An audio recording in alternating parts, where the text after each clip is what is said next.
new details in the crash in Warren that killed 6 teenagers. According to the Trumbull County Medical Examiner, all 6 died from drowning. 2 other teens survived the crash, and News Channel 5's Kristen Volk spoke exclusively with one of them today.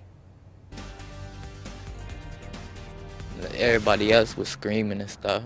And then as soon as I had got out, it was just like, it just went so silent. He's bruised and battered with cuts on his face. It was just so terrifying. 15-year-old Asher Lewis was sitting in the back seat of this car that morning on the passenger side.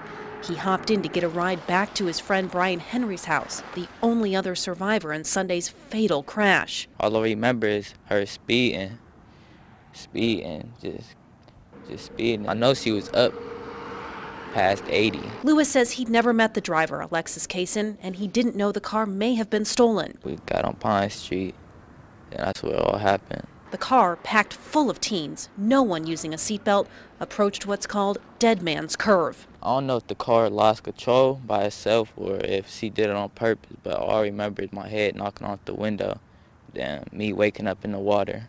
Water rushed in, trapping everyone inside. I just woke up to him and beating on the door and stuff with his, beating on the window with his elbow. Henry broke the window and was the first to escape.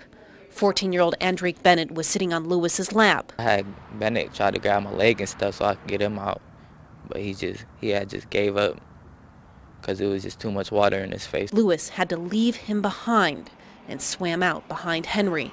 It's hurting and stuff. It's hurting me a lot. The pain is so raw, that morning still so vivid.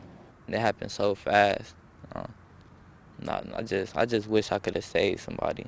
On your side in Warren, I'm Kristen Volk, News Channel 5.